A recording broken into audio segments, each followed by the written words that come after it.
I am so glad you convinced me that the family car should be the Defender 110. It is so beautiful inside, it's so comfortable, and it just feels indestructible. Yes, it really is. I've been waiting a long time for the new model to come out. The Defender 110, I'm telling you, it's my favorite car of all times. It's my third one. You know, I have stories of going off road. The guy managed the group. He was like, "What are you doing in this beautiful car?" I'm like, "I'm going off road." He's like, "Are you sure? Because you can use one of ours." And then they look like Mad Max cars. I'm like, "No, no, no, no, we're going to do this." And he was shocked. Wow. Well, it's great because the Defender has been reimagined for 21st century adventure, and its unparalleled off-road ability as well as its robust interior are invaluable whether you're headed towards uncharted territory or just a weekend of exploration. The Defender 110 tackles challenging surroundings with absolute confidence. The SUV conveys strength outside and in, featuring peerless technology like an intuitive driver display and an award-winning infotainment system. That's my favorite part, to keep you connected no matter where the journey takes you. Adventure is unique to everyone, and so is the Defender. Choose from the two-door Defender 90, the four-door Defender 110, or the larger Defender 130 with the ability to seat up to 8 passengers. You'll find uncompromising performance in all three. So pack up and go even further with the Defender 110. Learn more at LandRoverUSA.com/Defender. These days, we're all investors, trying to be smart with our money despite our worst impulses. But at iShares, we believe that deep down inside of every investor is a better investor. One that's just waiting to be let out. Explore iShares ETFs and insights and let your best investor out. Visit iShares.com for more information. This isn't your average business podcast, and he's not your average host. This is the James Altucher Show. Today on the James Altucher Show. Silicon Valley porn star. Man, when this guy first contacted me, I was like, oh no, is this going to be just some other business self-help book about how this guy made millions of dollars and blah, blah, blah. But when I had Jason Portnoy on, the author of Silicon Valley Porn Star, I could not believe how personal he revealed all the things that were going on in his life. And I really admire him for that, what he went through and what he's been through, his addictions and how he survived them and where he is now, and just the honesty. He talks about everything. So let's get right into it.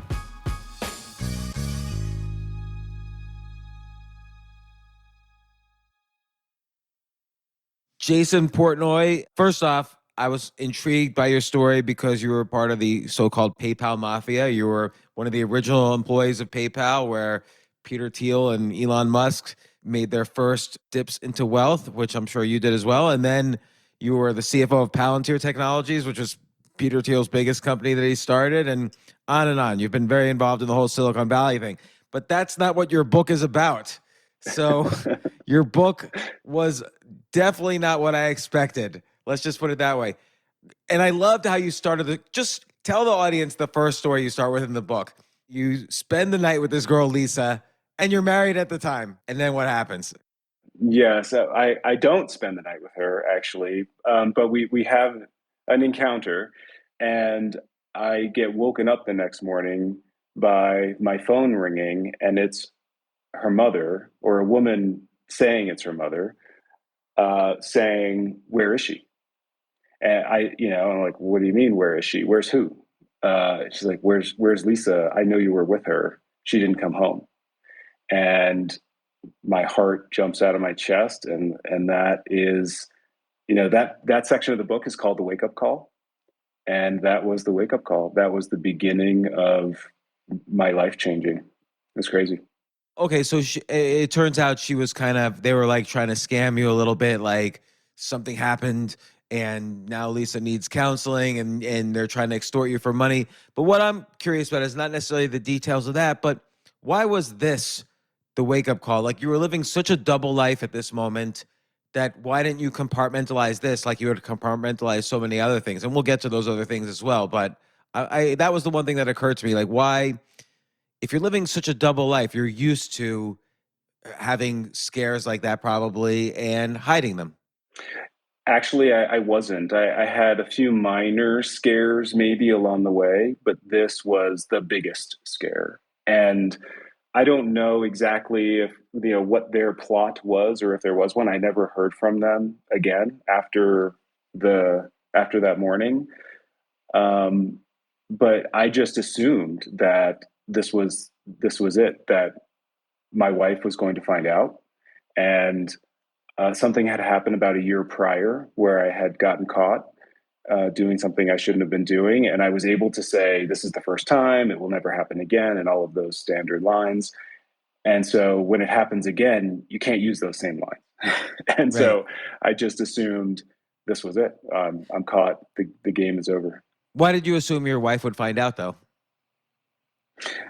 Well, this woman was threatening to basically come after us, and knew where we worked, potentially knew where we lived, and I just assumed that that's what was going to happen.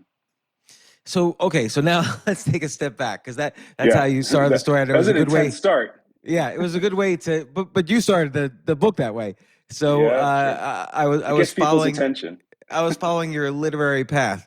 You started work at PayPal back in the day. Let's just talk a little about that. Like you're working with Peter Thiel, I guess Elon Musk. What was it like in the early days? This is before, they had achieved any wealth, but was it kind of assumed you guys were, and you weren't necessarily the winners then in terms of payment systems. Like eBay was competing with you, and you were both going. Your main customers were eBay's customers, and eBay was competing with you. Were there times when it seemed like, oh no, this is just a bad idea? 100%. The and it wasn't just obviously Peter and Elon. There was lots of other amazing folks who, as we all know, have gone on and started amazing companies. It was an incredible time. It was a lot was happening.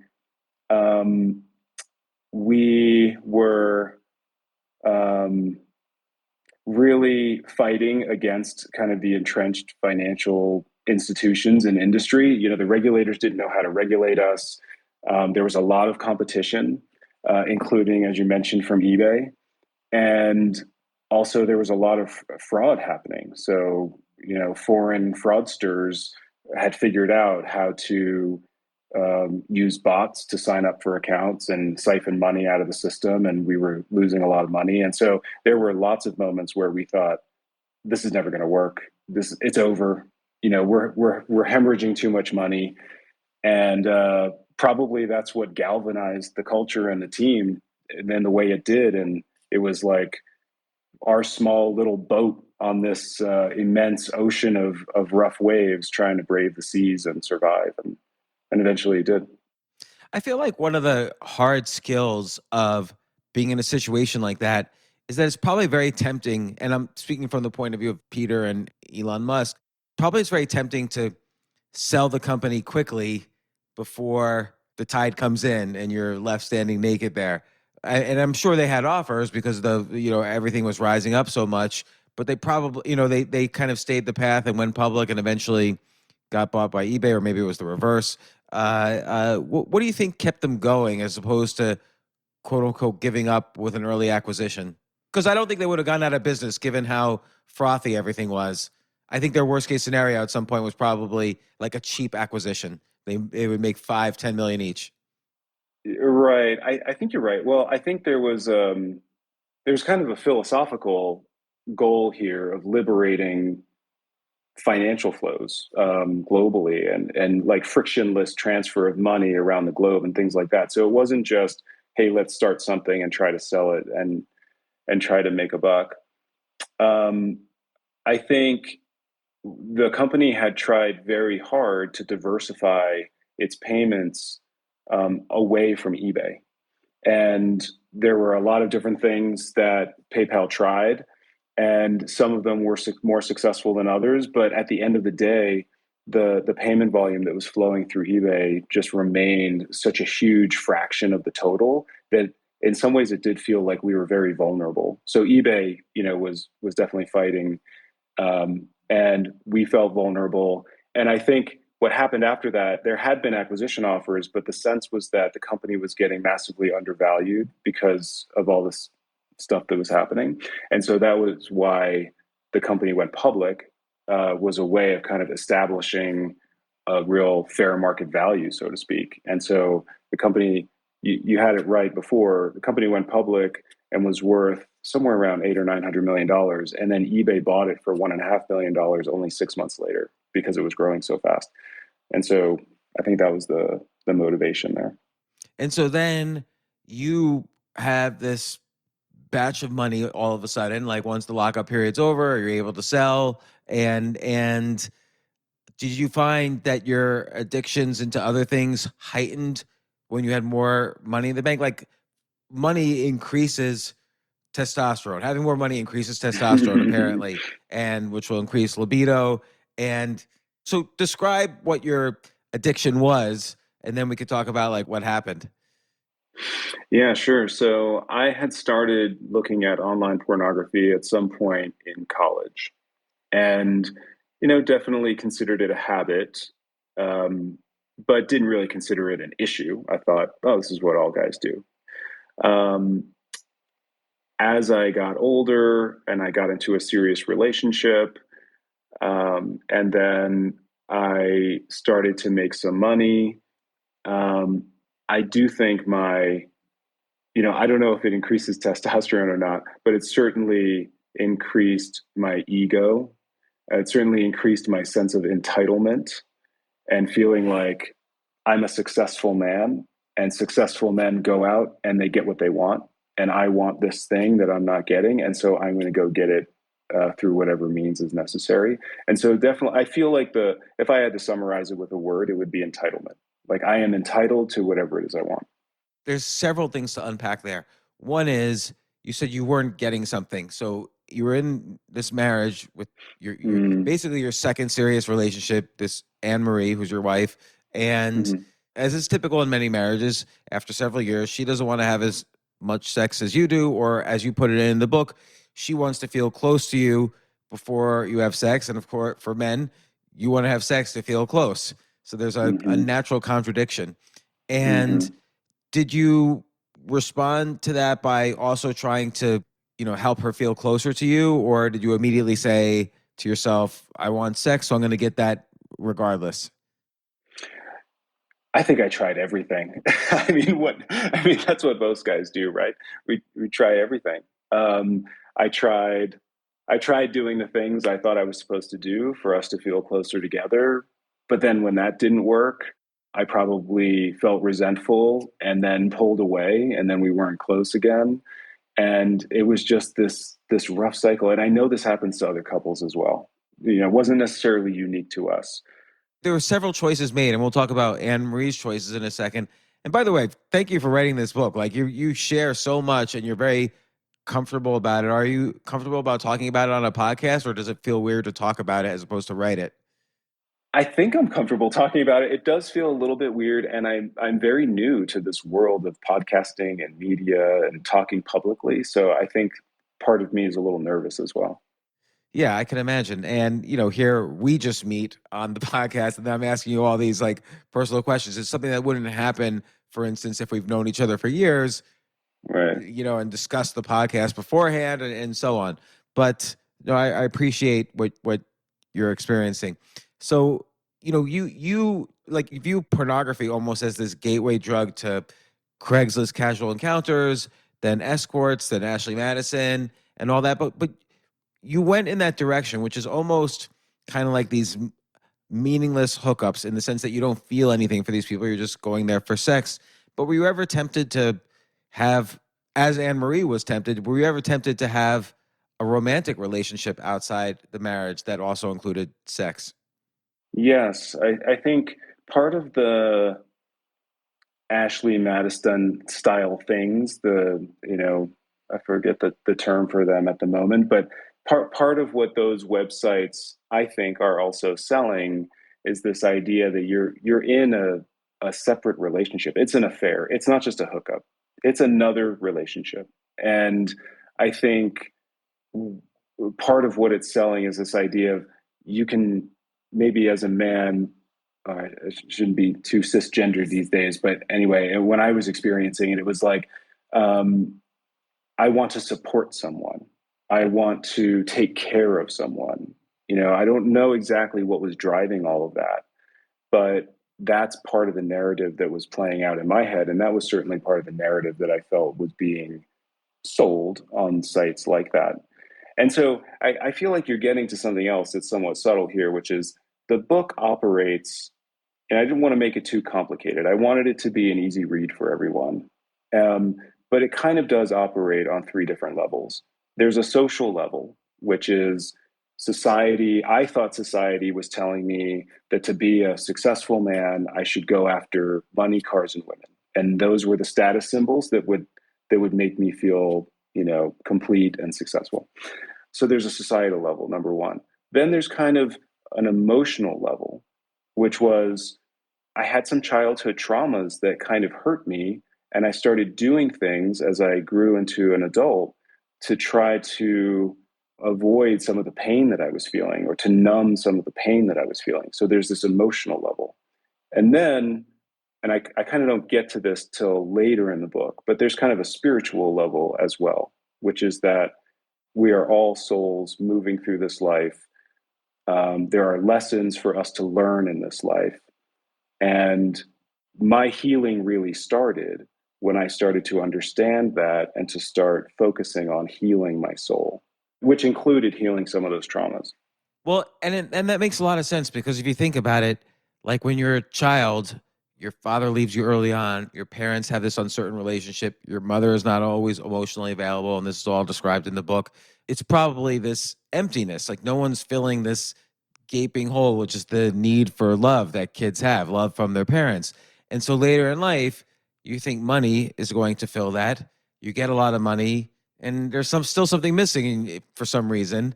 So you get the cars, and there's still something missing. And then you get the women, you got the love of your life marries you, and there's still something missing. And of course, That's then you right. have the first there's porn, and then there's the escorts and so on, and still something's missing, but that's the last thing. So you go more and more into that. That's right. And I think that this happens. I think that this happens. We chase after these things that we think are going to make us happy. And sometimes we actually get those things, and then we're still not happy.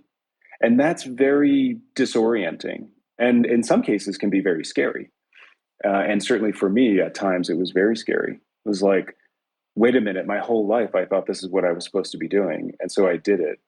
And now I'm miserable.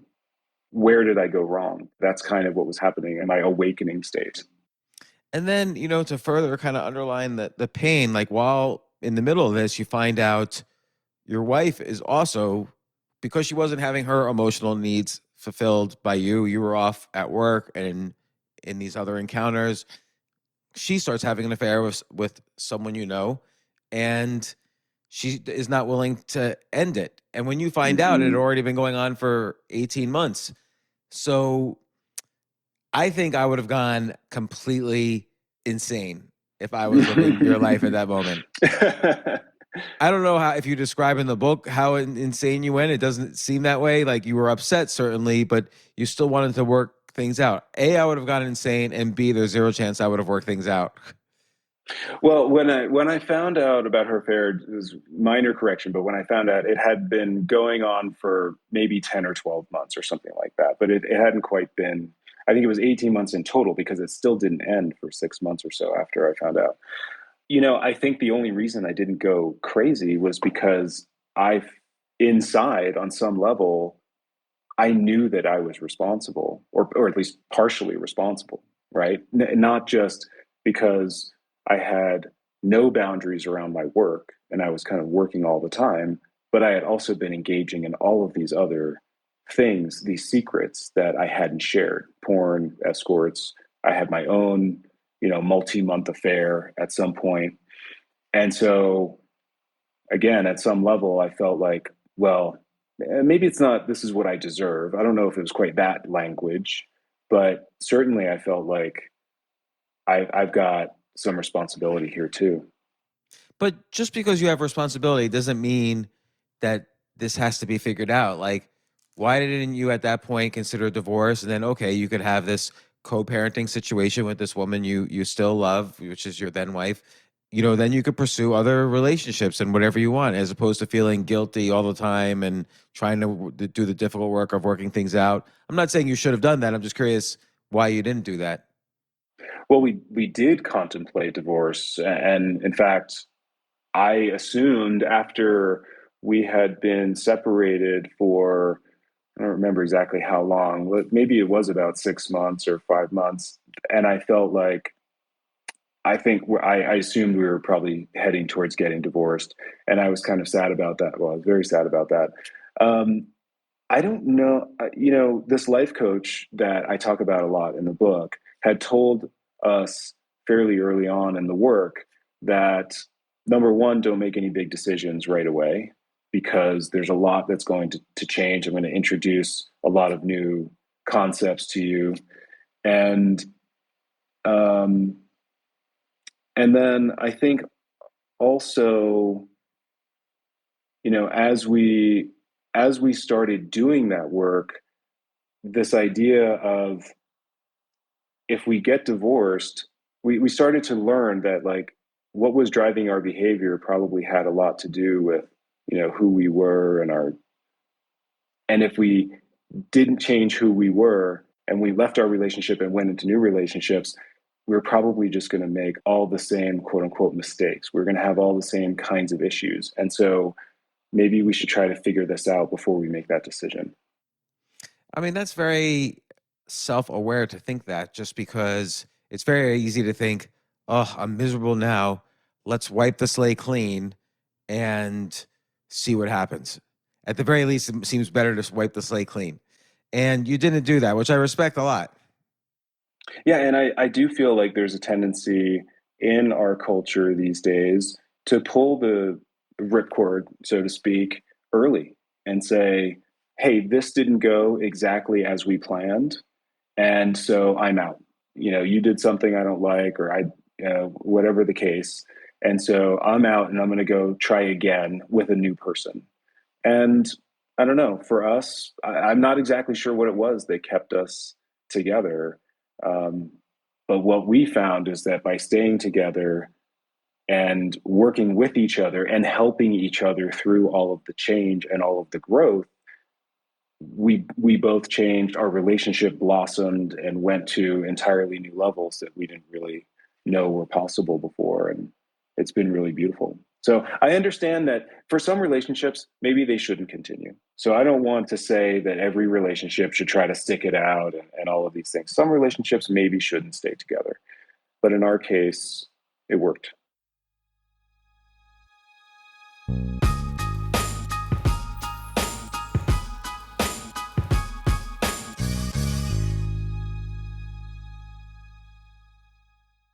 Oh my gosh, I love these clothes. Mizzen and Main. That's Mizzen and Main. It really is the most comfortable work clothes. Travel clothes. I had to travel this whole week. I'm traveling for a week and a half, and I just took Mizzen and Main clothes with me. Close out 2023 in style with comfortable, breathable, packable, and machine washable pieces from Mizzen and Main. As you wrap up your year-end goals, enjoy a Mizzen and Main dress shirt that you can wear confidently. I like that they've very, very just nice, solid colors. I don't really like to get all fancy in patterns and everything, although they do have some pattern shirts, but very comfortable clothes, stretchable pants. It's just super comfortable, but they look professional, and you can wear them casually or professionally. I like some of their flannel shirts or untuck shirts. I love untuck. I never tuck in. So again, whether you're shopping for a special someone or giving yourself the gift you really want, I just buy myself gifts.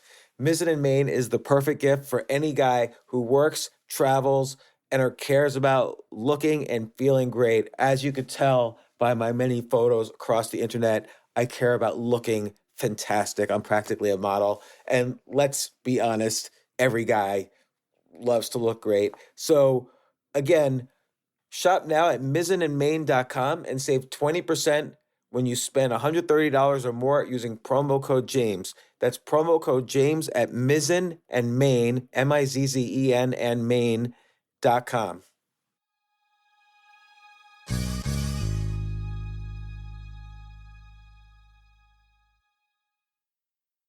You know what I love about fantasy sports is that even though I'm not going to be a great basketball player or a baseball player or a football player or whatever, I feel like I get to participate and make decisions and use my knowledge of these different leagues to or these different sports to compete.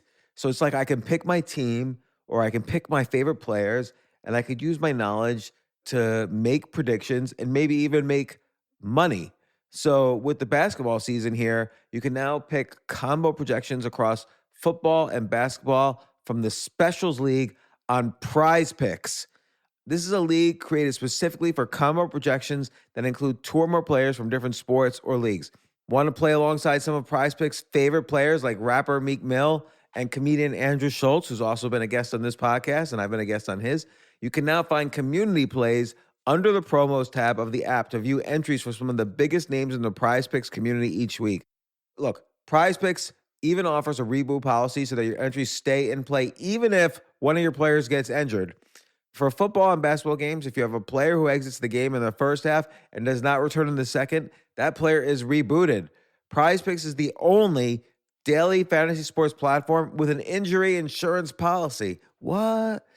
So I love playing it. I love anywhere where I can use analytical ability with my interests to demonstrate some skill and maybe make some money. And I like the game-like aspect. I do wish they had chess as a category on prizepicks.com, but I'll settle for what they've got. Maybe I should make my own fantasy chess league. But in any case, I love Prize Picks. Go to prizepicks.com/James. Use code James for a first deposit match up to $100. That's the easiest $100 you're ever going to make. So that's prizepicks.com/James and use code James. Daily fantasy sports made easy.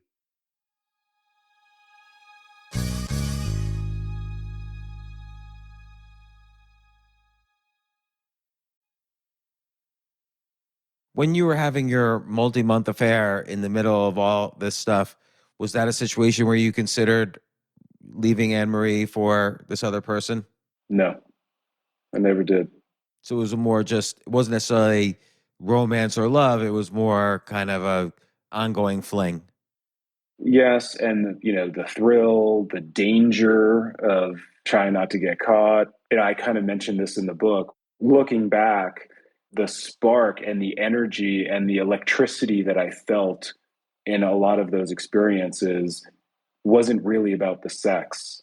It was about the anticipation or the danger or the risk of getting caught or the fear involved and things like that. There's all of these emotions that it was bringing out in me that I needed to feel for some reason. Yeah, you mentioned that in your basically, I think it was your first quote unquote casual encounter from Craigslist, where you go over this woman's house and there's all this excitement on the way there, and she kind of immediately says she's looking for essentially a sugar daddy, someone to help her pay her rent so she could explore her art, and then you could come over and have fun a few times a week, and that was sort of a turnoff to you because I guess by then the quest was over, it was all resolved what she wanted and what everybody needed, and so you kind of lost interest almost. Yeah, I also wasn't in a position to be her sugar daddy, at that stage of my life. And I was like, well, if that's what you need, I'm the wrong guy, basically. But yeah, I don't know exactly why the spark kind of fizzled there. With addiction in general, I mean, you mentioned even earlier, like how in school when you were younger, you got caught selling drugs and everybody was horrified. Like with addiction in general, I wonder what percentage of it is the anticipation and what percentage is the act itself. Like drugs do feel good, sex does feel good. So there's certainly a reason for the addiction other than just anticipation. Right. Well, I think there's a big component is the numbing. So, substances definitely help you numb. Sex can help you numb. But then there's also a big element of distraction, which is if your mind is so focused on in my case, how am I going to arrange my next hookup? Where's it going to be? Who's it going to be? How's it going to go down? What happens afterwards? That is a lot of mental energy that I was expending. And so the term I would use is just, it's a distraction from, what was really primary in my life. And the numbing and the distraction are all devices to avoid feeling. And so, avoid feeling what? Avoid feeling the pain, avoid feeling the shame that was now building as I was doing these things. And so I think this is how people wind up getting into addictive patterns is there's some core kernel of shame or pain that starts, and then you start doing something to mask that or numb yourself from it to avoid feeling it. And then you start to feel ashamed or embarrassed about the thing that you're doing, and then it just spirals and builds on itself. And I guess sometimes the bad things that are happening in your marriage, for instance, are almost ways to justify what you're doing so you don't feel the shame. So for instance, if your wife's not having sex with you as much as you would like, you could justify and say, well, look, I want the marriage to continue, but I still need this. Or if she's having an affair, it's the same thing. In some weird mental formula, you can say, well, now I have Hmm. permission. As long as I keep the marriage going, I now have permission to continue this behavior that I'm doing. And no one can hold you to a romantic commitment because, hey, you're married. Yeah, I mean, it was a mess. It was just a mess on a lot of levels. At this point, later on, you were a CFO of Palantir Technologies, which has gone on to be like, I don't know what it is now, a $40 billion company, and you were the first CFO. Did your coworkers know what was going on? I mean, you mentioned that they were very intuitive to what was going on in at least emotionally with you, but did they know the specifics? No, no, not to my knowledge. Nobody knew anything about what I was doing. What you're referencing there in the book is that when things were, I was kind of melting down when I was after I'd been at Palantir for a while, and I went to talk with my boss, the CEO. I just felt like he could tell that things weren't right in my life. We didn't talk about specifics. He didn't offer. I didn't ask. He didn't ask. But I just got the sense that he could tell I was not well and probably unraveling. I mean, it makes sense because it's hard to hide that kind of thing, right? At some point. But he was very gracious about it. Can you describe the situation that you had with the employee where that was kind of this first event that you had to come clean with Anne Marie about? Yeah, yeah, good question. So I talk about it, I write about it in the book, but I go to an event and an employee of a portfolio company that we're invested in invites me back to her apartment. And I go, and not much happens. But a few months later, in a conversation with the CEO, he tells me that she was very uncomfortable with what had transpired, and I felt horrible about it.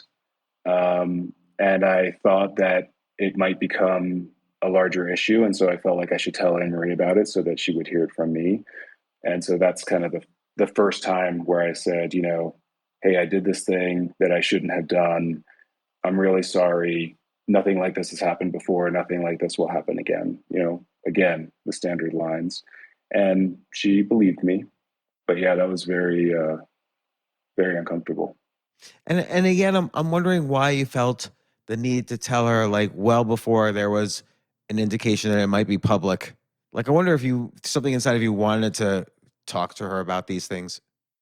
That may be true. I certainly feel like getting caught has been the biggest gift in my life. When I was in high school and I got caught selling pot, it was a huge gift. It changed my life. I turned myself around. And then in this moment that you were just referencing, in this experience with the woman who worked at a portfolio company, getting caught, I guess, kind of slightly turning myself in a little bit, but because I was afraid I was going to get caught, that forced me or encouraged me to finally open up with the life coach to the life coach I was working with that, hey, I've got this porn thing that I can't seem to stop. And so that started to change my life. And then a year later, when I got, really caught and got the wake up call that we talked about at the very beginning of the call, that absolutely changed my life. So I think you're right. I think that there is a part of us that wants to get caught because it understands that that is the mechanism through which we will really start to change. And so maybe that part of me was happened to be stronger in those moments where my soul was just ready to move on and get out of that creation that I was in. You mentioned Melissa, your life coach, quite a bit. Like she's the first call you make in some of these situations, like the situation with the um, Lisa that you mentioned in the first chapter.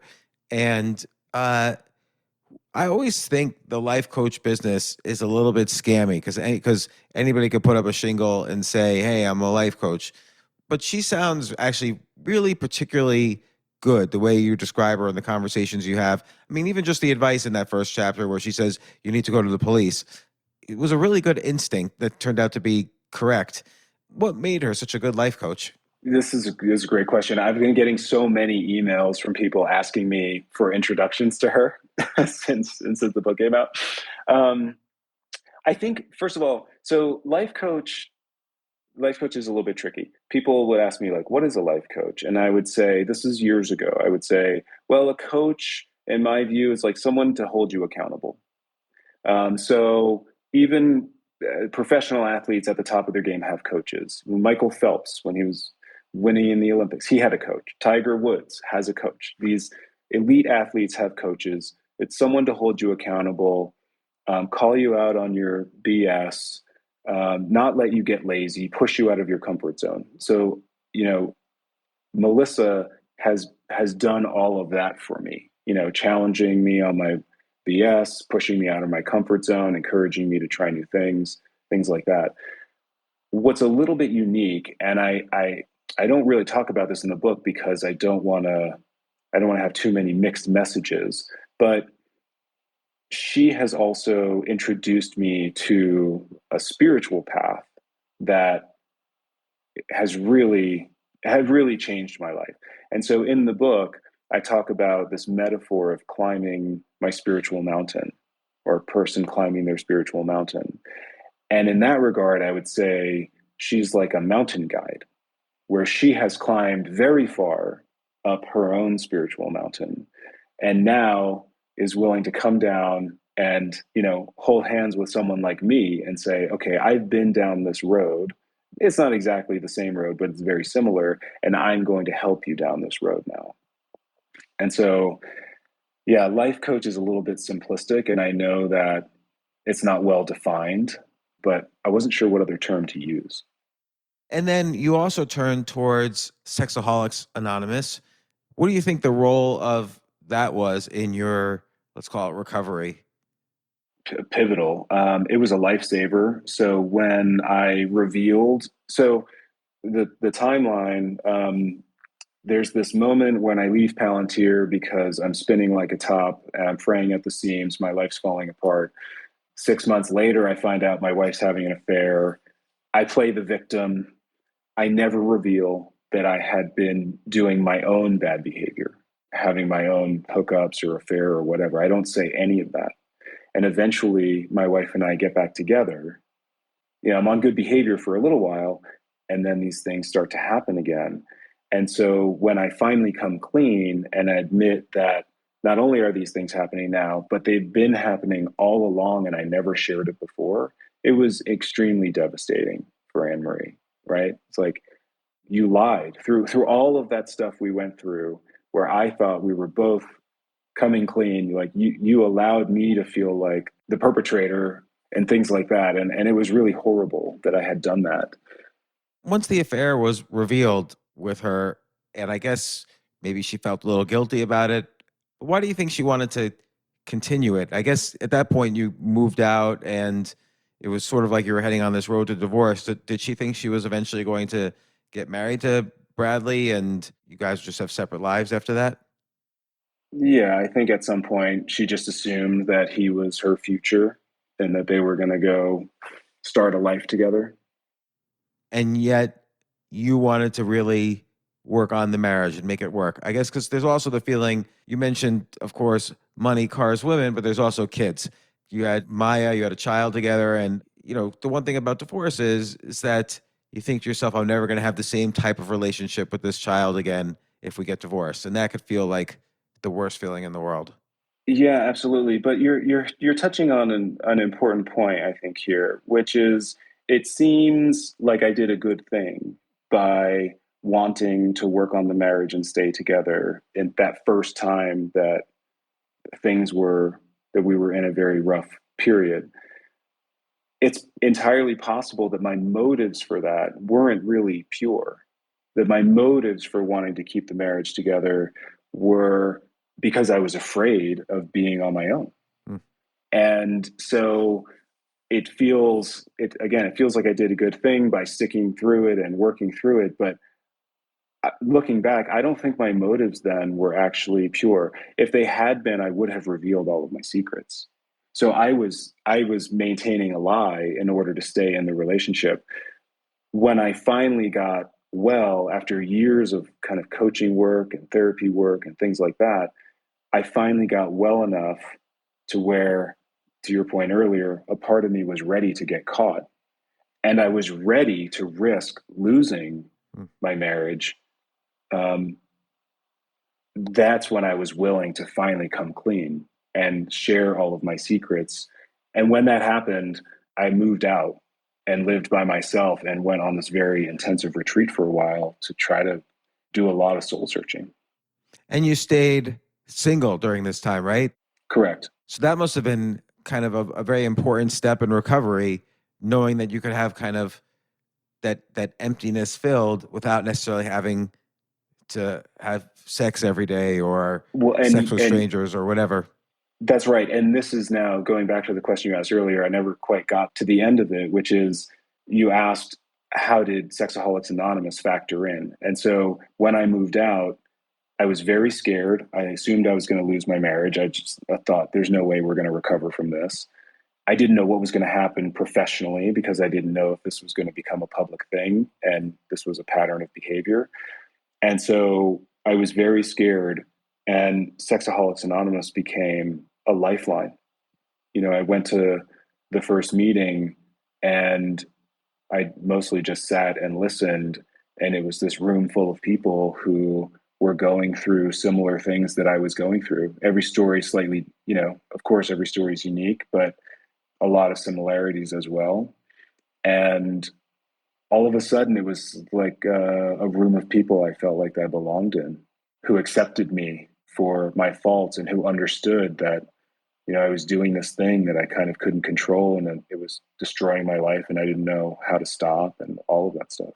So I started going to those meetings sometimes twice a day in the very earliest period, in the first couple of weeks when I was trying to find a meeting with a group and a place and a time that worked. And it was a lifesaver.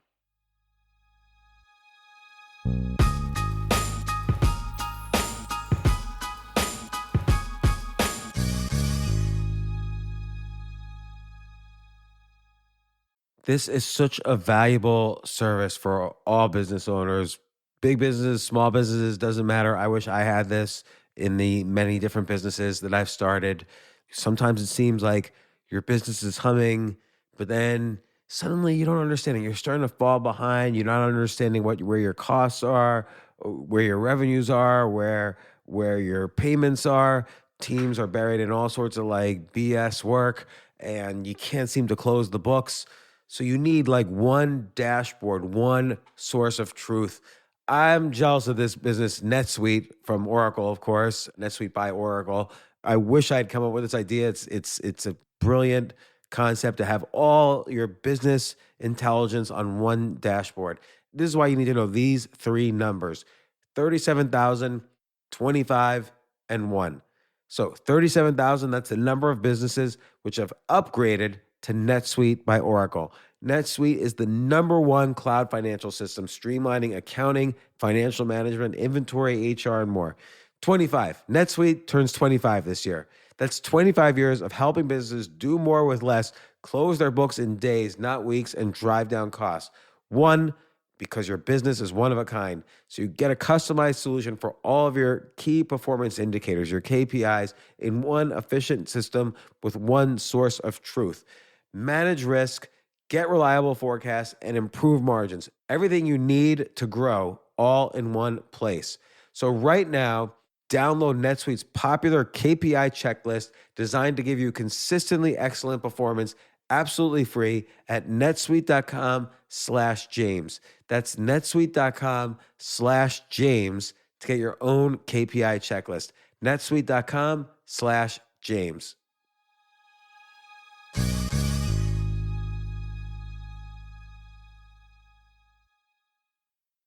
The future of learning is definitely online. Like, it's such BS that you have to spend $200,000 or take $200,000 in loans and go to some fancy school when it's useless. It doesn't guarantee you a job.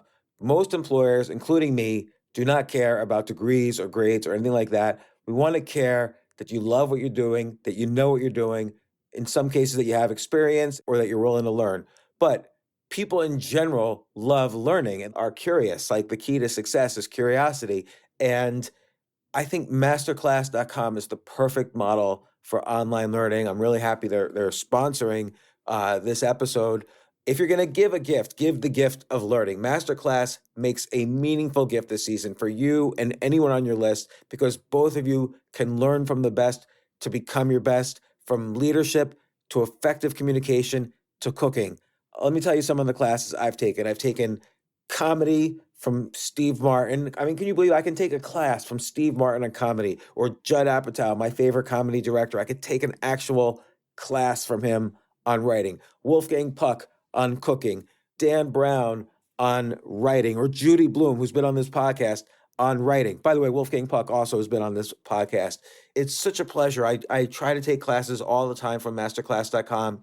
And whether you're watching Masterclass on TV or listening in audio mode in the app or on their site, the quality speaks for itself. It's like these Masterclass instructors are your own personal mentors that are going to help you reach the next level. How much would it cost to take one-on-one classes on comedy from Steve Martin, or on chess from Gary Kasparov? You just wouldn't be able to do it. But it would cost hundreds of thousands of dollars. With a Masterclass annual membership, it's $10 a month. Memberships start at $120 a year for unlimited access to one-on-one classes with all 180 plus Masterclass instructors. So it's not just $120 for one instructor. You get all 180 plus Masterclass instructors. Boost your confidence and find practical takeaways you can apply to your life and at work. And if you own a business or are a team leader, use Masterclass to empower and create future-ready employees and leaders. That's the real education in today's world. So this holiday season, you can give one annual membership and get one free at masterclass.com/JAS. JAS, of course, stands for the James Altucher Show. So right now you can get two memberships for the price of one at masterclass.com/JAS. Masterclass.com/JAS. Offer terms apply.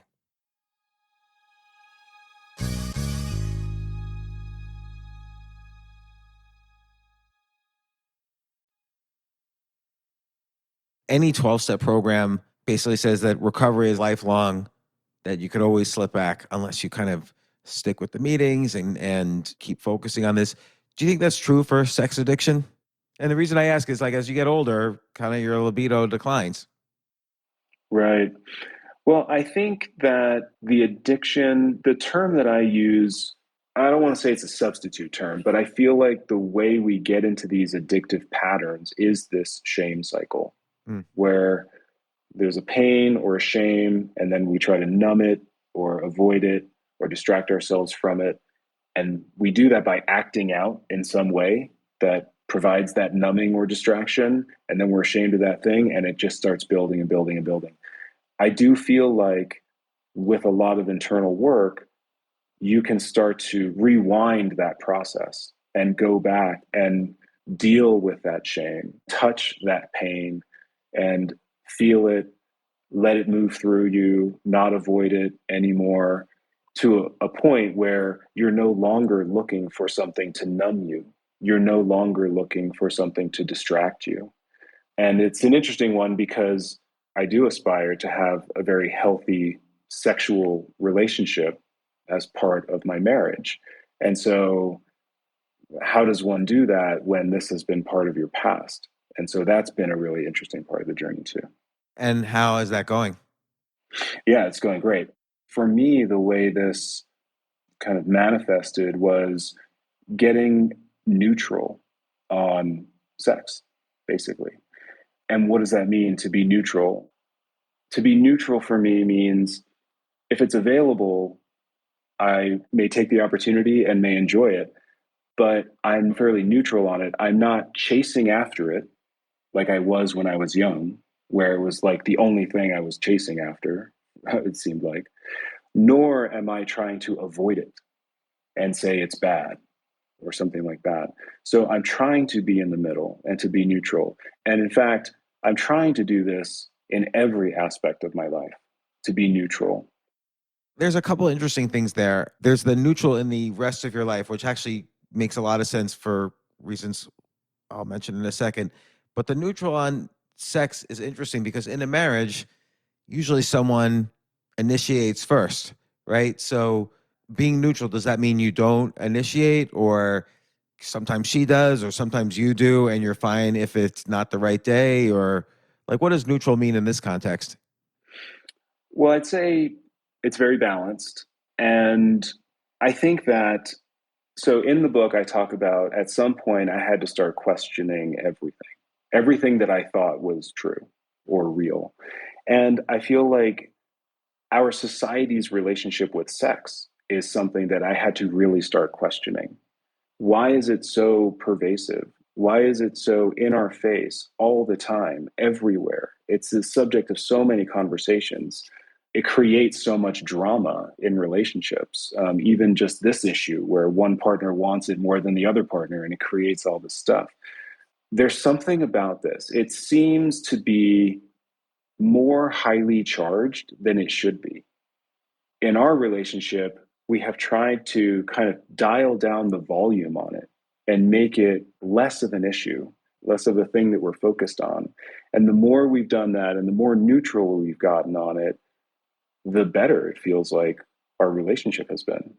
I hesitate a little bit to say too much about this stuff because I feel like the baseline for where our culture is today around sex, the volume is turned up so high that for me to say this feels controversial, which I find interesting. No, but it's a good way to put it. It's like a lot of political issues that people assume everyone else, again, the volume is driven up on so many different issues that to say something opposite, people can't even comprehend.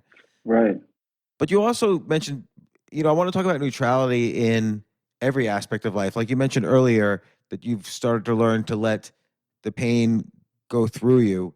And in the book, you quote Gary Zukav's book, The Seat of the Soul. And he refers to this as well, that you kind of keep pain or really any emotion almost at like arm's length. Like they're your emotions, but who are you? Where's the seat of your soul? It's not defined by those emotions. Those emotions are separate from the seat of your soul, which is kind of the concept of his book. And you mentioned earlier that you've been on a spiritual path going through this.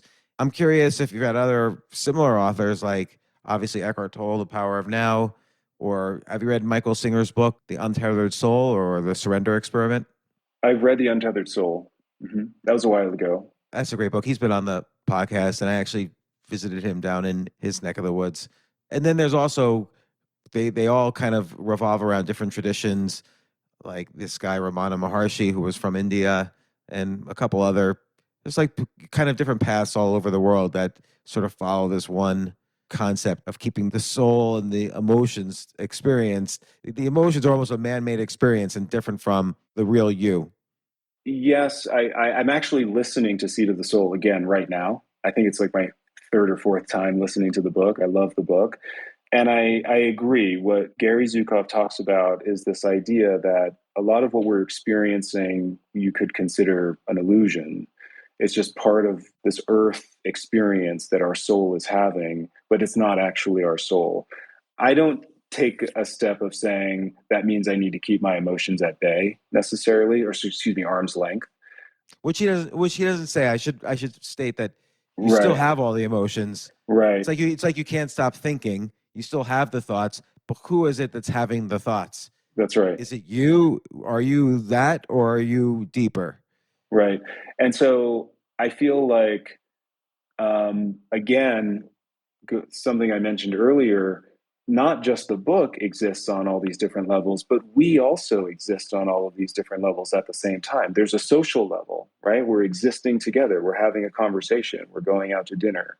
There's a social level. Then there's an emotional level where I have tried to allow myself to feel whatever emotions arrive in my body, let them move through me and not avoid them, even if they might be painful.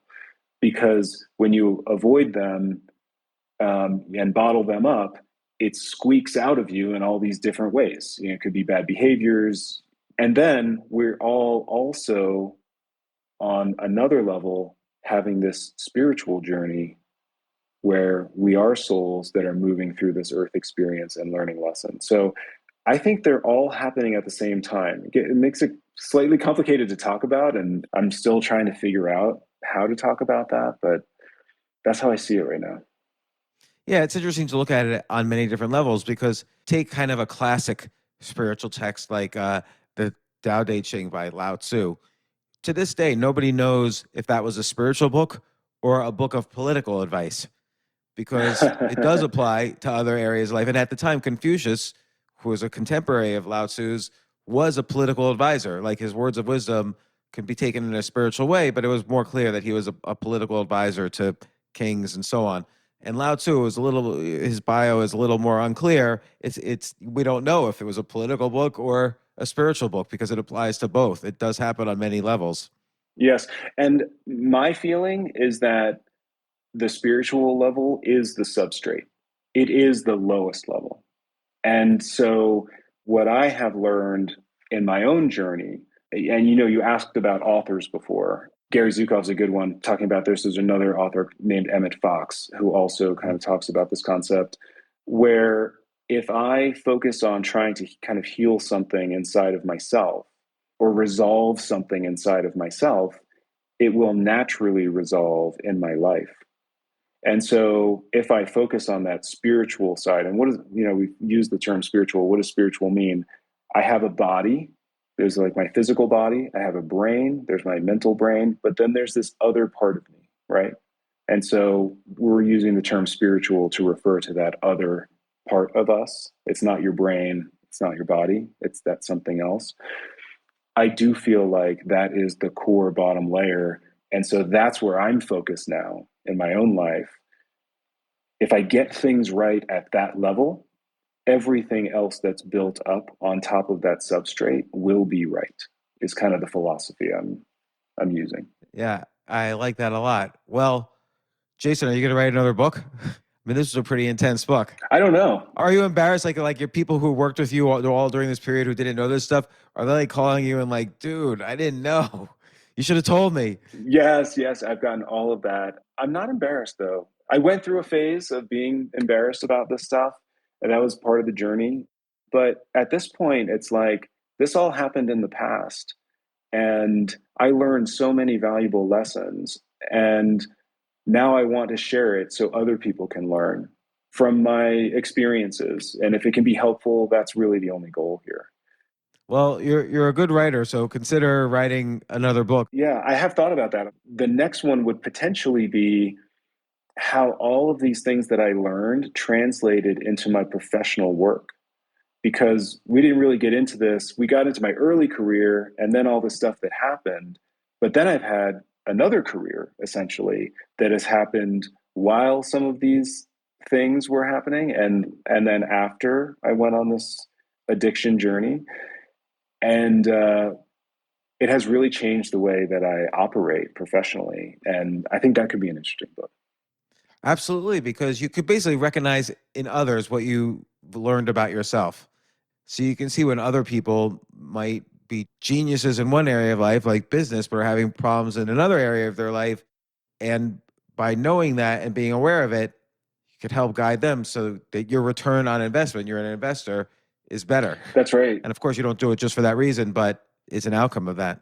That's right. And there's also, I have a lot of compassion, I think, because, I did so many things that I was embarrassed by, ashamed of, et cetera, et cetera. But I know that it was all part of a journey where I was learning a lot of lessons. And so now if I interact with someone who's going through something or done something maybe that they're embarrassed by or ashamed of, I can have a lot of compassion for them because I can say, hey, I was there once. It's been really interesting. Well, I look forward to the next book. This book was riveting. And like I said, it's unlike any other book I've read about the history of Silicon Valley and PayPal and this and that. But it's called Silicon Valley Porn Star by Jason Portnoy. And it's really great. I highly recommend it. There's so much more that we didn't discuss here. It's really inspiring that again, not every situation is different. So this is not necessarily what you did, which is staying with your wife, is not necessarily the right path for everyone.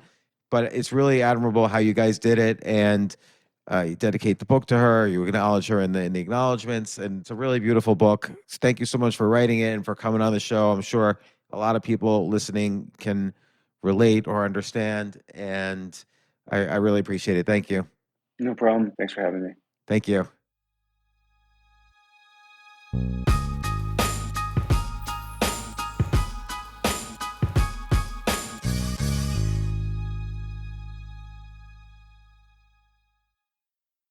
At Discount Tire, we know how valuable your time is around the holidays. Get 30% shorter average wait time when you buy and book online at discounttire.com so you can spend more time with friends and family this holiday season. Discount Tire, let's get you taken care of. Luxury is meant to be livable. Discover the new leather collection at Ashley with premium quality leather sofas, recliners, and more, all built to last. No matter how many spills, scuffs, or pet-related mishaps come its way, the leather collection at Ashley is made with the durability you need for the whole family. Shop the new leather collection at Ashley and find chairs starting at $499.99 and sofas at $599.99. Ashley, for the love of home.